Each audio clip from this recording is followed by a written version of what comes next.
Hello all, welcome to my YouTube channel கதை பொம்மா. அழகே அழகு சீரியலில் நெக்ஸ்ட் எபிசோடில் என்ன நடக்க போகுதுன்னு பார்க்கலாம் வாங்க.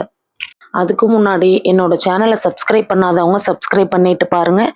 இந்த வீடியோ பிடிச்சவங்க ஒரு லைக் போடுங்க.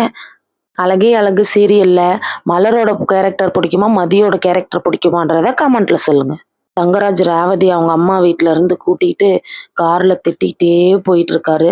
உன்னை வீட்டுக்கு வா, உனக்கு இருக்கு, எவ்வளோ தைரியம் இருந்த நீ என்கிட்ட சொல்லாமல் உங்கள் அம்மா வீட்டுக்கு போயிருப்ப. எங்கள் அம்மா கிட்ட கோயிலுக்கு போகிறேன்னு பொய் சொல்லிட்டு பிள்ளைங்கள 2 பேர்த்தையும் தனியாக விட்டுட்டு உங்கள் அம்மா வீட்டுக்கு போகிற அளவுக்கு உனக்கு எங்கேருந்து தைரியம் வந்தது? இத்தனை நாளாக உனக்கு இந்த தைரியம் இல்லையே.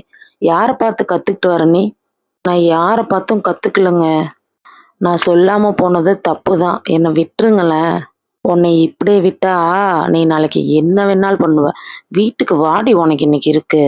வீட்டுக்கு போயிட்டு நைட்டு பசங்களெல்லாம் தூங்க வச்சதுக்கப்புறம் தங்கராஜ் ரேவதியை கீழே கூட்டிகிட்டு வந்து செம்மையாக கேள்வி கேட்டுட்டு இருக்காரு. ரேவதி என்ன சொல்கிறதுனே தெரியாமல் அழுகுறாங்க. மாமியார் திடீர்னு மேலேருந்து கீழே இறங்கி வந்து, என்னடா தங்கராஜ், என்னாச்சு? இந்த நேரத்தில் ஏன் தூங்காமல் இங்கே நின்றுட்டுருக்கீங்க?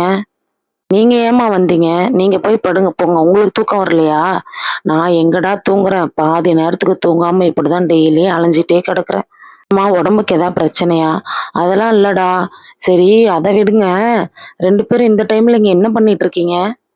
உங்க மருமக இன்னைக்கு எங்க போனான்னு தெரியுமா உங்களுக்கு? ஏன், கோயிலுக்கு போறேன்னு சொல்லிட்டு தானே போனா?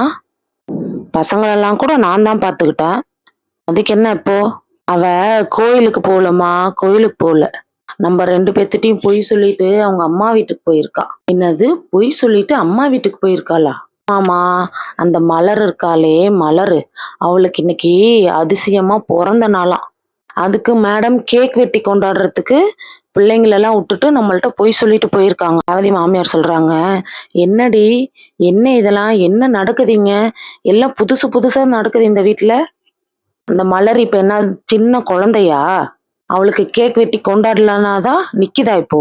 பிள்ளைங்க வீட்டுல இருக்காங்கன்ற கொஞ்சம் கவலை கூட இல்லாம போய் பர்த்டே கேக் வெட்டி நீ கூத்தடிச்சிட்டு வரியா உங்க அம்மா வீட்டுல? அத்தை, கூத்தடிச்சிட்டு வரான்லாம் சொல்லாதீங்க அத்தை. எங்க அன்னைக்கு பர்த்டேன்னு விஷ் பண்ண போனோம், அவ்வளவுதான். அதுக்கு ஏன்டி பொய் சொல்லிட்டு போன நீ? தங்கராஜ் கேக்குறாங்க, ஏய் என்ன எங்க அம்மாவை எதிர்த்து எதிர்த்து பேசிட்டு இருக்க நீ?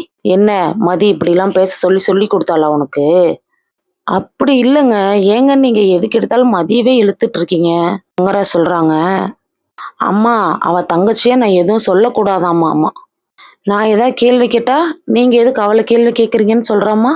ஓ, அவ்வளோ தைரியம் வந்துருச்சா உனக்கு? நான் அப்படிலாம் சொல்லவே இல்லைங்க. ஓ, நான் போய் சொல்றேனா? நீ இப்படியே விட்டா சரிப்பட்டு வரமாட்ட. வா, நீ ஃபர்ஸ்ட் வீட்டை விட்டு வெளியே போ. நைட்டு ஃபுல்லா வெளியவே இரு. அப்பதான் உனக்கு புத்தி வரும். ஏங்க வேணாங்க, ப்ளீஸ்ங்க. நான் இனிமேல் சொல்லாம எங்கேயும் போக மாட்டேங்க. நான் இனிமேல் எந்த தப்பும் பண்ண மாட்டேங்க. ப்ளீஸ்ங்க, என்னை விட்டுருங்க. இந்த அறிவு பொய் சொல்லிட்டு போறதுக்கு முன்னாடி இருந்திருக்கணும்டி. மாமியார் சொல்றாங்க, தங்கராஜ் வேணாம், விட்டுருடா. மா, நீங்க கம்முன்றுங்கம்மா, உனக்கு ஒன்றும் தெரியாது.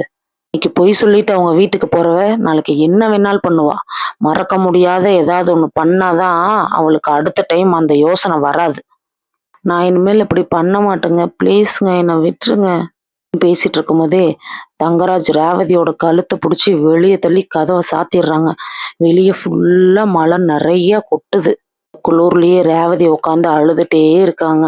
இந்த சைடு பார்த்தா பாக்கியராஜ் பைக் கிடைக்கலன்னு சுத்திட்டு இருக்காங்க. லாஸ்டா அவங்க ஃப்ரெண்டு வீட்டுக்கு போனா அவங்க ஃப்ரெண்டும் பைக் இல்லைன்னு சொல்லிடுறாங்க. பாக்கியராஜ் என்னன்னே தெரியாம என்ன பண்றதுன்னே தெரியாம ரோட்ல அப்படியே நடந்து வந்துட்டு இருக்கும் போது மலர்கிட்ட இருந்து ஃபோன் வருது. பாக்கியராஜ், பைக் ரெடி ஆயிடுச்சா? நான் கிளம்பிட்டேன். எத்தனை மணிக்கு வரீங்க? அது நான் வந்துட்டு இருக்க மலரு, நான் ஒரு நிமிஷம் கூப்பிடுறேன். பாக்கியராஜ் அதை சொல்லிட்டு என்ன பண்றதுன்னே தெரியாம அப்செட் ஆகி உட்காந்துடுறாங்க. திடீர்னு ஒரு ஃபோன் வருது. யாருன்னு பார்த்தீங்கன்னா அவங்க ஃப்ரெண்டு.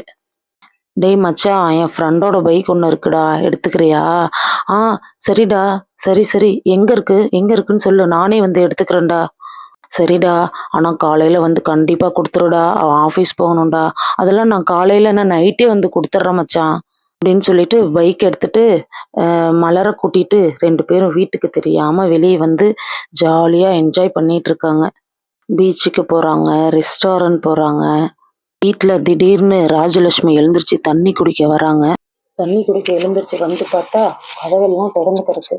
என்ன இந்நேரத்துல கதவெல்லாம் திறந்து கிடக்கு, இந்த மலர கதவு கூட போய் சாத்தாம படுத்துக்கிட்டாளா அப்படின்னு சொல்லிட்டு வெளியே வந்து கதவை சாத்த போற நேரத்துல பாக்கியராஜும் மலரும் வந்து நிக்கிறாங்க. நெக்ஸ்ட் என்ன நடக்க போகுதுன்னு நாளைக்கு பார்க்கலாம். பாய் பாய்.